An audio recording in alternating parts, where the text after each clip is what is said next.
Successful man ఎలా ఉంటాడో ఒక మోడల్ని చూపించాడు కృష్ణ పరమాత్మ. ఇలా ఉండే ప్రయత్నం చెయ్యు, దానికోసం ప్రయత్నం చేయడమే సాధన. అలా ఎప్పుడైనా ఉంటే అంత బాగుంటుందో ఆలోచిద్దాం.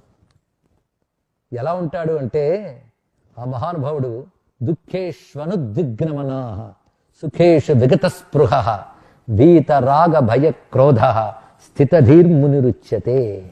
స్థితధి స్టేబుల్ మైండ్ ఎలా ఉంటుందో చెప్పాడు డెఫినేషన్. ఇది రిలీజియన్ అండి అంటే నవ్విపోతారు ఎవడైనా. దుఃఖేష్వనుద్విగ్నమనా, దుఃఖాలు కలుగుతూ ఉంటాయి అయినా నువ్వు చలించకుండా ఉండగలగాలి.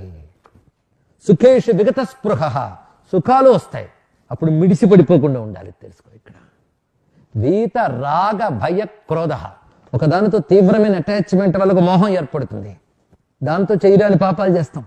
కొంతమంది అవినీతి పరులను ఎందుకని ఇంత ఏం చేసుకుంటామంటే నా పిల్లల కోసం అండి అంటాడు, అది రాగం వల్ల వచ్చే పాపం.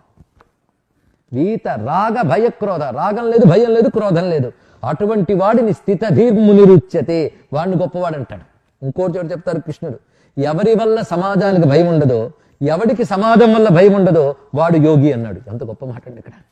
మన వల్ల సమాజానికి భయం ఉండకూడదు అంటే ఎవడికి ప్రమాదం ఉండకూడదు, సమాజం వల్ల మనకు ప్రమాదం ఉండకూడదు. సమాజం వల్ల మనకు భయం ఎప్పుడు చేయరానివి చేస్తే. ఎంత రమ్యమైన డెఫినేషన్ చెప్పాడు. అదేవిధంగా పీస్ ఆఫ్ మైండ్ ఉండాలంటే ఇంట్లో చెప్పాడు గీతలోను. ఏంటంటే భక్తారం యజ్ఞ తపసాం సర్వలోక మహేశ్వరం సుహృదం సర్వభూతానాం జ్ఞాత్వా మాం శాంతి మృచ్యతే. నేను ఒక మంచి పని చేశానంటే దాన్ని కనిపెట్టే భగవంతున్నాడు. ఫలితం అనేది ఎప్పుడు ఆర్థిక రూపంలోనే వస్తుంది అనుకోవద్దు. ఇది తెలుసుకోండి ఇక్కడ.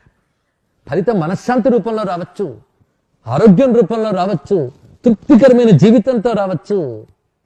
రాత్రి పడుకునేటప్పుడు నా వల్ల ఇవాళ ఎవరికైనా 10 మందికి పనికొచ్చే పని జరిగిందా అని ప్రశ్న వేసుకోగానే జరిగిందని సమాధానం వస్తే అప్పుడు పడుకోవాలంటండి. అది నిజమైన జీవితం. తెలుసుకోండి ఇక్కడ.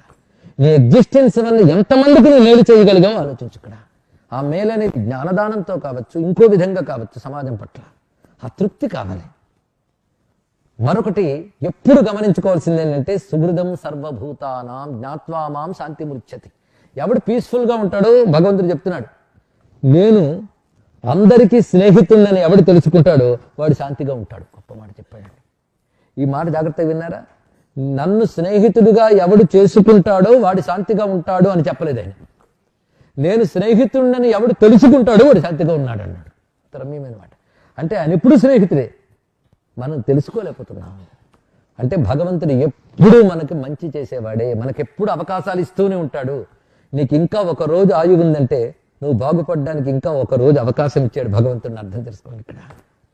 కనుక ఆయన ఎప్పుడు మనకు అవకాశాలు ఇస్తూనే ఉంటాడు, అనుగ్రహిస్తూనే ఉంటాడు. ఆయన ఉన్నాడని ధైర్యం నీకు ఉండాలి. ఆ ధైర్యం ఉంటే నువ్వు మనశ్శాంతిగా ఉంటావు, తృప్తిగా ఉంటావు.